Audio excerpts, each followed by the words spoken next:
আসসালামু আলাইকুম ওয়া রাহমাতুল্লাহি ওয়া বারাকাতুহু। ইউটিউব চ্যানেল MFI ওয়ার্ল্ডে আপনাদের সবাইকে আন্তরিক মোবারকবাদ জানাই।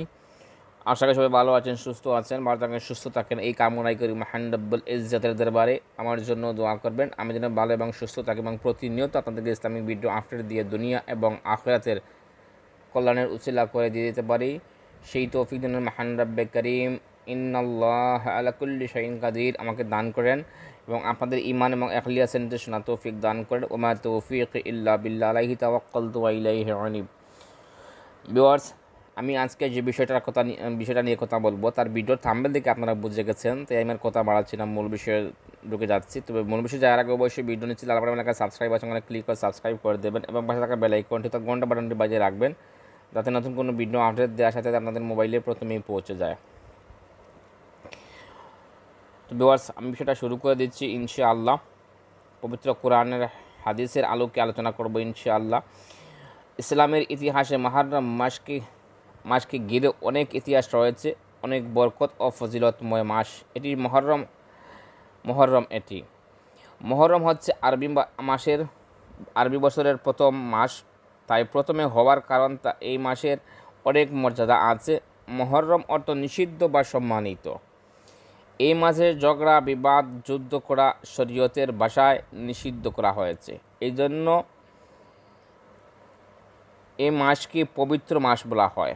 মহানবী সাল্লাল্লাহু আলাইহি সাল্লাম কখনো এই মাসে কাফেরদের সাথে যুদ্ধে বা ঝগড়া বিবাদে লিপ্ত হতেন না, এমনকি কাফির মুশরিকরা এই মাসে বিরত থাকত।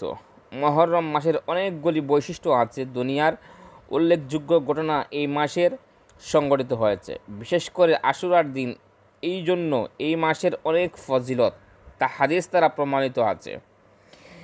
আল্লাহ তাআলা এই মাসের 10 তারিখে আকাশ, মাটি, জমিন, লৌহ কলব, সমস্ত বৃক্ষ, তরুলতা, সমস্ত পৃথিবী অর্থাৎ তামাম সমস্ত পৃথিবী সৃষ্টি করেছেন।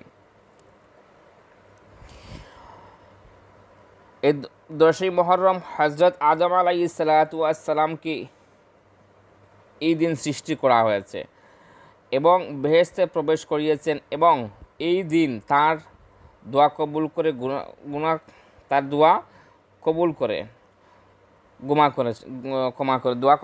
গুনাহ ক্ষমা করেছেন। হযরত ইব্রাহিম আলাইহিস সালাতু ওয়াস সালাম এই তারিখে জন্ম নিয়েছিলেন, 10 তারিখে আশুরার দিন। হযরত মূসা আলাইহিস সালাতু ওয়াস সালাম নীল নদী পার হয়েছিলেন এবং তার শত্রু ফেরাউনকে আল্লাহ তাআলা ধ্বংস করেছিলেন।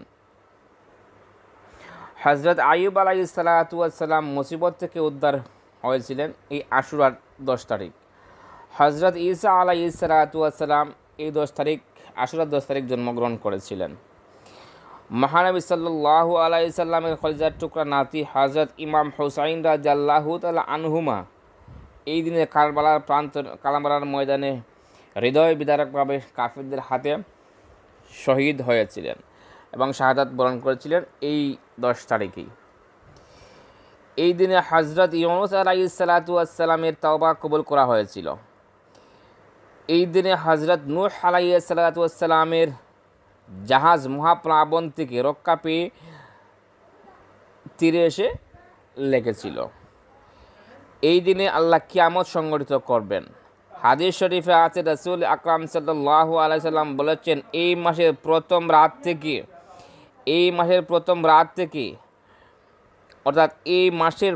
রাত থেকে যে প্রতিদিন 8 রাকাত নামাজ আদায় করবে, প্রত্যেক রাকাতে সূরা ফাতিহার পর সূরা ইখলাস পাঠ করবে, অর্থাৎ প্রত্যেক রাকাতের পরে 10 বার করে সূরা ইখলাস পাঠ করবে। আল্লাহর রাসূল সাল্লাল্লাহু আলাইহি সাল্লাম কিয়ামতের দিন তার পরিবার সহ তার জন্য সুপারিশ করবেন। রাসূল সাল্লাল্লাহু আলাইহি সাল্লাম আরও বলেন, এই মাসে যে একটা রোজা রাখবে সে 30টি রোজা রাখার সমপরিমাণ সওয়াব পাবে। আর যে ব্যক্তি আশুরার দিন রোজা রাখবে, আল্লাহ তাআলা তাকে তার আমলনামায় 10,000 ফেরেশতাদের সমপরিমাণ নেকি দান করবেন। সুবহানাল্লাহ।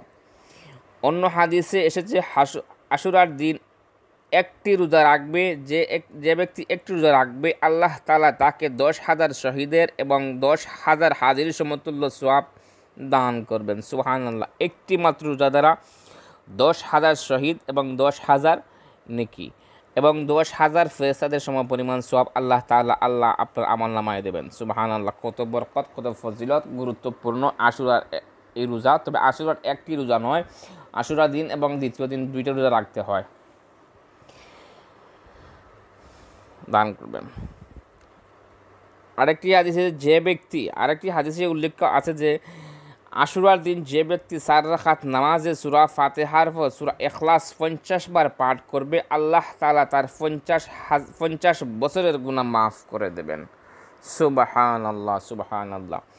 আল্লাহ পাক এত মহান, এত রহিম গফফার। এবং এই আশুরার দিন যে ব্যক্তি নামাজ পড়ে আল্লাহর কাছে যা চাইবে, ধন সম্পদ, টাকা পয়সা যা চাইবে, আল্লাহ পাক তাকে তা দান করবেন। এত বরকত, এত ফজিলতময়পূর্ণ এই মাস। আমরা সবাই চেষ্টা করব, মুসলমান ভাই বোনদের কাছে আমার আকুল আবেদন থাকবে, আমরা এই পবিত্র মাসে যাতে ঝগড়া বিবাদ, মানুষের ফিতনা ফসাদ থেকে বেঁচে থাকার চেষ্টা করব। আল্লাহ রাসূল সাল্লাল্লাহু আলাইহি সাল্লাম যেখানে যুদ্ধ ঘোষণা করতেন, তার চাইতে বড় কথা হচ্ছে যেখানে কাফির মুশরিকরাও এই মাসকে পবিত্র বলে জানতো এবং যুদ্ধ বিবাদ থেকে বিরত থাকতো। আমরা মুসলমান হয়ে কেন আমরা তা পালন করব না? তো আল্লাহ পাক আমাদেরকে সহি মতে আমল করার তৌফিক দান করুন। ওমা তৌফিক ইল্লা বিল্লাহ। আর অবশ্যই আমল করবেন। আর যদি ভিডিওটা দেখে ভালো লাগে তাকে অবশ্যই আমাদের সোশ্যাল মিডিয়া শেয়ার করে সবাইকে জানিয়ে দেওয়ার চেষ্টা করবেন। তো ভালো থাকুন, সুস্থ থাকুন। আগামী ভিডিও থাকবেন। তো আসসালামু আলাইকুম ওয়া রাহমাতুল্লাহি ওয়া বারাকাতুহু।